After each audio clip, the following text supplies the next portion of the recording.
Diangkat berdasarkan kisah nyata seorang remaja bernama Elizabeth, 14 tahun. Ia diculik ketika pulang dari sekolah oleh seorang pria yang mengaku sebagai petugas polisi. Dan inilah Girl in the Bunker 2018. Lizzie! Lizzie!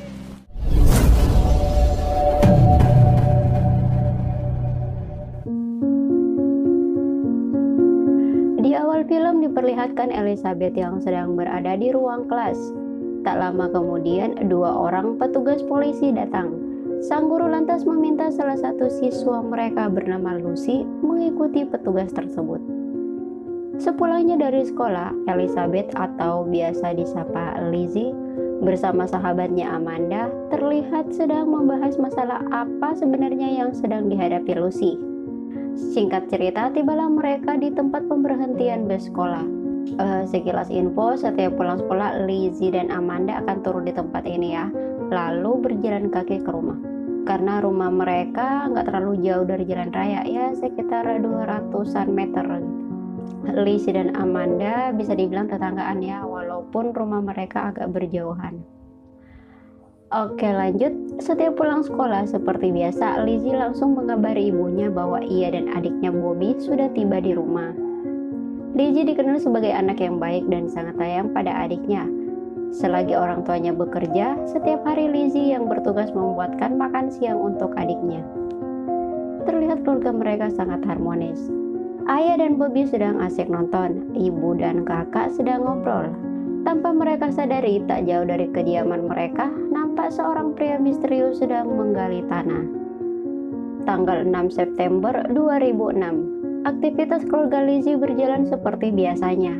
Ayah pergi berburu bersama teman-temannya, ibu mengantar Lizzie dan Bobby ke sekolah. Karena terburu-buru, tanpa Lizzie sadari, maskaranya terjatuh. Tak lama kemudian, Lizzie sadar kalau maskaranya terjatuh. Ia meminta ibu kembali ke rumah, namun ibu menolaknya karena mereka akan terlambat.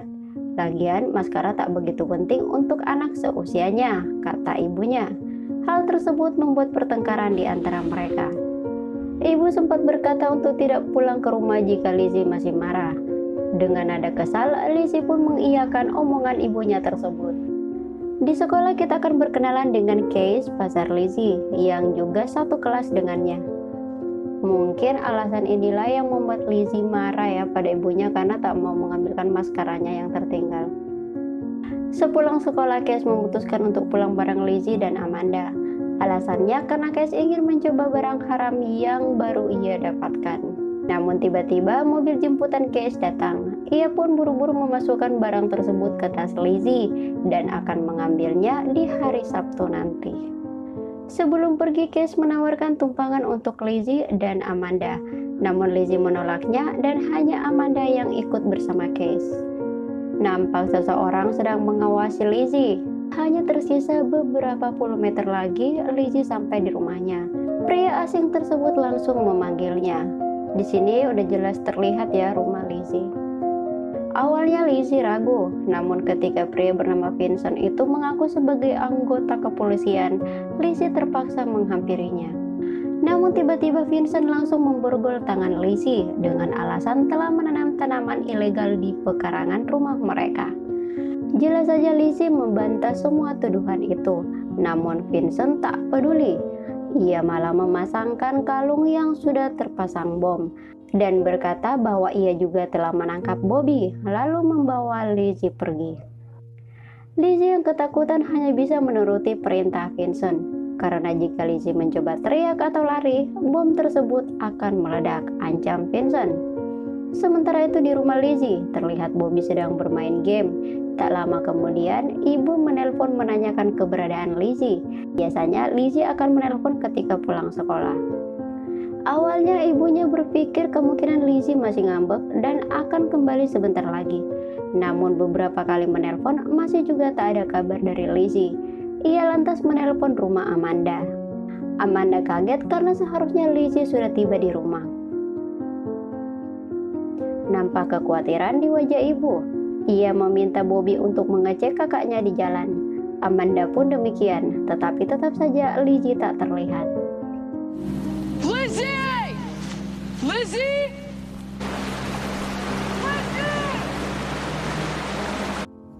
Mengetahui putrinya sedang dalam bahaya, Madeline segera pulang ke rumah. Kembali ke hutan, setelah menyeberangi sungai, Vincent akhirnya mengaku bahwa dia bukanlah polisi melainkan penculik. Mengetahui itu, Lizzie panik dan makin ketakutan. Namun ia tak berani kabur karena kalung di lehernya. Sesampainya di sana, Vincent segera membuka tempat persembunyiannya, yaitu bunker. Di dalam bunker, Vincent melepas kalung dan bogor Lizzie, akan tetapi ia menggantinya dengan rantai. Kembali ke ibu Lizzie, hingga saat ini mereka masih belum mendapatkan informasi tentang keberadaan Lizzie. Madeline pun langsung melaporkannya kepada polisi. Suaminya yang baru saja pulang dari berburu terkejut mengetahui putrinya menghilang sepulang sekolah. Malam itu juga polisi yang baru tiba di rumah Liz segera melakukan pencarian di area hutan. Dikarenakan hari sudah gelap dan tak menemukan petunjuk apapun, polisi kembali ke rumah Liz dan akan kembali melanjutkan pencarian di keesokan harinya. Namun sebelum pergi mereka memberikan beberapa pertanyaan kepada Madeline sebelum Lizzie menghilang. Dari keterangan Madeline lah, polisi menyimpulkan bahwa kemungkinan Lizzie sengaja tak pulang ke rumah atau kabur setelah bertengkar dengan ibunya pagi tadi. Akan tetapi, Madeline bersikeras bahwa Lizzie tak akan mungkin bertindak sejauh itu. Ia sangat yakin putrinya tidak akan melakukannya. Mereka lantas bertanya apakah Lizzie memiliki pacar. Tidak, jawab Madeline. Tapi mereka nampak tak percaya dan yakin Liz kabur bersama pacarnya. Sementara itu di bunker, gadis malang tersebut hanya bisa menangis dan pasrah ketika Vincent memperkosnya. Hari kedua menghilangnya Lizzie. Sang ayah memutuskan untuk melakukan pencarian bersama teman-temannya. Sementara itu di sekolah, polisi sedang melakukan interogasi terhadap teman-teman Lizzie. Dari sinilah petugas mengetahui bahwa Lizzie memiliki pacar yaitu Case. Di bunker, Liz kembali mengalami pelecehan seksual. Tangisan Liz membuatnya geram. Ia berkata jika Liz tak mau diam, ia akan lebih menyakitinya. Liz juga tak akan bisa kabur karena ia sudah memasang banyak ranjau di sekitar bunker. Liz pun berhenti menangis. Ia menenangkan dirinya dan mencoba berkomunikasi dengan Vincent. Nampak Vincent senang melihatnya. Sambil melihat ke arah TV, ia berkata bahwa tak ada pemberitahuan tentang menghilangnya Liz. Itu artinya orang tuanya tak mencarinya. Dan hanya Vincentlah satu-satunya orang yang peduli dan sayang kepada Liz. Ucap Vincent, sakit jiwa nih pedofil. Obrolan kembali berlanjut. Ia menjelaskan tentang semua fasilitas yang ada di bunker, dari persediaan makanan, air, kloset, kamar mandi, dan lain-lain. Dari sini kita bisa menyimpulkan bahwa penculikan Liz memang sudah lama direncanakan. Don terkejut mengetahui putrinya memiliki pacar dan sang istri Madeline sengaja merahasiakan itu darinya. Polisi meyakinkan mereka bahwa Liz benar-benar kabur. Akan tetapi sekali lagi Madeline membantahnya. Jika memang putrinya kabur, ia pasti akan membawa semua uangnya. Faktanya, semua barang-barang di kamarnya masih utuh, dari uang, pakaian, dan lain-lain. Ia sangat yakin putrinya telah diculik. Kedua polisi tersebut segera melaporkan hal itu kepada atasannya, yaitu Sheriff Thompson. Sheriff langsung mengeluarkan perintah siaga penuh, mengerahkan semua tim dan juga helikopter. Mereka harus segera menemukan Elizabeth dalam keadaan hidup. Keesokan paginya, pencarian besar-besar pun dilakukan oleh polisi, tim SAR, dan juga relawan. Lembaran anak hilang pun disebarkan.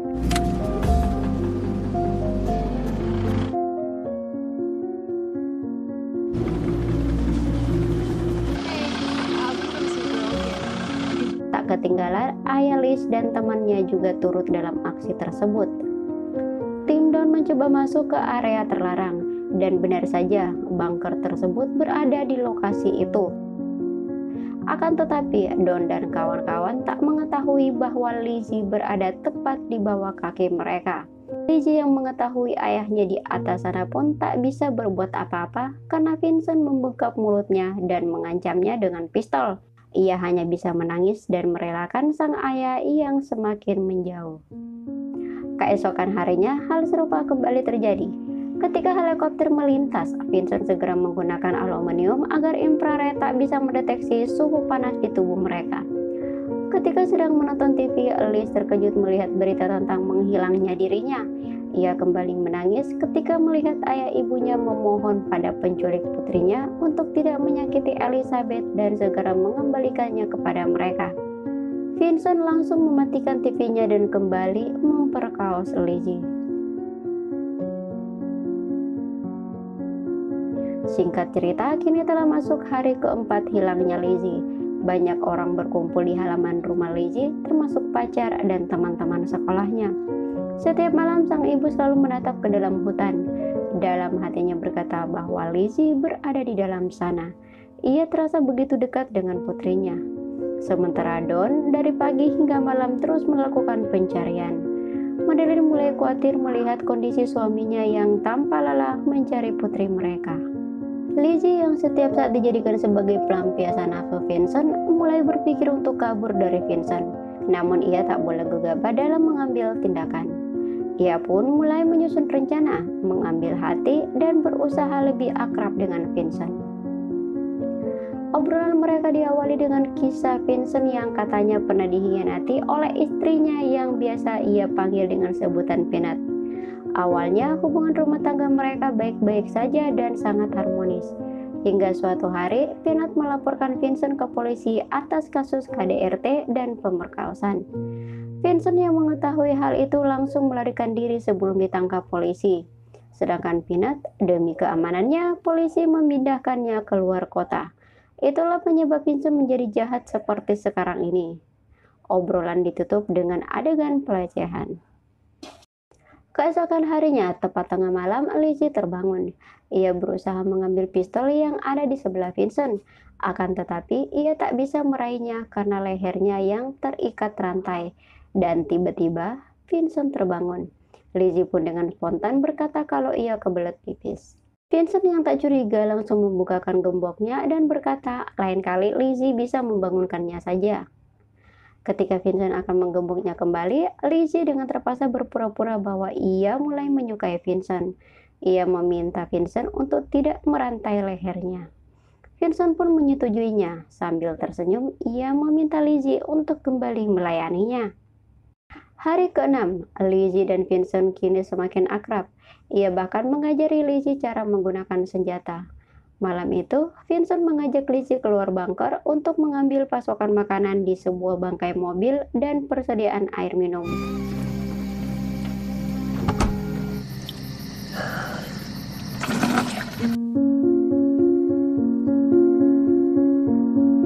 Namun tiba-tiba cahaya dari bulan membuat Vincent ketakutan. Ia mengira bahwa itu adalah helikopter. Vincent segera membawa Lizzie kembali ke bunker. Dalam perjalanan, Lizzie sengaja melepaskan salah satu sepatunya dan berharap ada yang menemukannya. Hari ke-7, ketika Vincent tertidur lelap, Lizzie segera beranjak dari tempat tidur dan mengambil HP Vincent. Ia mengirim pesan kepada ibunya, memberitahu lokasi keberadaannya. Akan tetapi, pesan tersebut tidak bisa terkirim karena tak ada sinyal. Tak mau menyerah begitu saja, Lizzie lantas mengeluarkan tangannya keluar bunker dan alhamdulillah pesan tersebut berhasil terkirim. Ia lalu menghapus riwayat pesannya dan mengembalikan HP itu ke tempat semula. Setelah itu ia mengambil pistol dan mengarahkannya ke kepala Vincent. Akan tetapi pistol tersebut macet. Karena tak berhasil membunuh Vincent, Lizzie pun mulai stres dan ketakutan. Kembali ke rumah Lizzie, di mana Sheriff memberitahu orang tua Lizzie bahwa pencarian akan dihentikan sementara waktu karena upaya yang mereka lakukan selama 7 hari tak membuahkan hasil dan tak ada petunjuk sama sekali. Kemungkinan besar Lizzie telah meninggal. Setiap malam Madeline selalu menatap ke dalam hutan dan berharap putrinya muncul dari dalam hutan. Hari ke-8, Madeline terkejut ketika melihat pesan dari putrinya. Saking bahagianya, ia berniat menghubungi nomor tersebut. Untung saja Don melarangnya dan melaporkannya kepada Sheriff terlebih dahulu. Sheriff berpesan agar tak menghubungi nomor tersebut, karena jika hal itu terjadi, orang yang menculik Lizzie bisa saja membahayakan nyawa Lizzie. Ia juga berkata agar tidak membocorkan hal tersebut kepada media. Di keesokan harinya, setelah berhasil mendapatkan informasi, Sheriff segera menuju kediaman pemilik nomor tersebut yang diketahui nomor itu terdaftar atas nama Catherine. Sesampainya di sana, Kitson terkejut karena ia pernah datang ke tempat itu. Ia menangani kasus pelecehan anak yang dilakukan oleh kekasih Catherine bernama Vincent. Ia pun meyakinkan Sheriff bahwa tersangka yang telah menculik Lizzie adalah Vincent. Sheriff lantas menginterogasi Catherine. Awalnya Catherine membantah semua tuduhan tersebut, tapi karena semua bukti telah ditemukan, Catherine akhirnya jujur bahwa ia sering mengantarkan persediaan makanan untuk Vincent di sebuah mobil tua. Akan tetapi, Catherine benar-benar tak mengetahui di mana tepatnya letak persembunyian Vincent. Sheriff segera mengerahkan anak buahnya untuk kembali menyusuri hutan di area tersebut. Untuk memancing Vincent keluar dari kandangnya, Sheriff yang awalnya melarang membocorkan pesan Lizzie ke media, berinisiatif membeberkan pesan yang dikirim tersebut kepada media. Meskipun hal itu berisiko membahayakan Lizzie, namun melihat latar belakang Vincent, Sheriff yakin Lizzie akan baik-baik saja. Dan benar saja, di hari ke-10 kabar tersebut sampai ke Vincent. Ia jelas mencurigai Lizzie. Dengan kecerdasan Lizzie, ia meyakinkan Vincent bahwa wanita yang sering mengantarkannya makananlah pelakunya. Ia lantas meminta Vincent memeriksa HP-nya. Karena tak mendapatkan bukti SMS, Vincent akhirnya percaya pada Lizzie. Ia pun meminta Lizzie menunggunya di tempat itu karena ia akan bersembunyi sementara waktu. Jika sudah aman, maka ia akan kembali menjemput Lizzie. Sebelum pergi, ia menceritakan tentang Peanut kepada Lizzie, yang ternyata gadis bernama Lucy yang kita lihat di awal scene tadi adalah anak Catherine yang dilecehkan oleh Vincent. Dan Peanut yang dimaksud oleh Vincent sebagai istrinya adalah Lucy. Karena sebenarnya Vincent lebih mencintai Lucy daripada Catherine, dan ia berniat menikahi Lucy yang saat itu masih berusia 12 tahun. Lizzie terlihat shock mengetahui fakta tersebut, namun ia tak menampakkannya kepada Vincent. Setelah kepergian Vincent, Lizzie pun memberanikan diri keluar dari bunker. Ia berteriak berharap ada yang datang menolongnya. Untung saja Sheriff berada tak jauh dari lokasi tersebut dan mendengar teriakan Lizzie. Sheriff akhirnya berhasil menemukan Lizzie dan segera membawanya ke rumah sakit. Tak lama kemudian keluarga Lizzie pun tiba di rumah sakit. Di akhir film diperlihatkan berita penangkapan Vincent. Atas semua bukti-bukti kejahatannya, ia akhirnya mendapatkan hukuman penjara selama 421 tahun. Dan tamat. By the way, inilah foto Elizabeth dan Vincent yang asli ya. Lizzie kini telah berusia 26 tahun. Sejak kejadian itu, ia meluangkan waktunya belajar bela diri di sebuah studio karate. Ia juga bekerja sama dengan kepolisian di wilayah tersebut untuk mendidik orang tua dan anak-anak tentang bahayanya orang asing. Oke, sampai di sini dulu cerita hari ini. Jika suka dengan video ini, boleh like-nya. Sampai jumpa lagi di film-film berikutnya. Wassalamualaikum.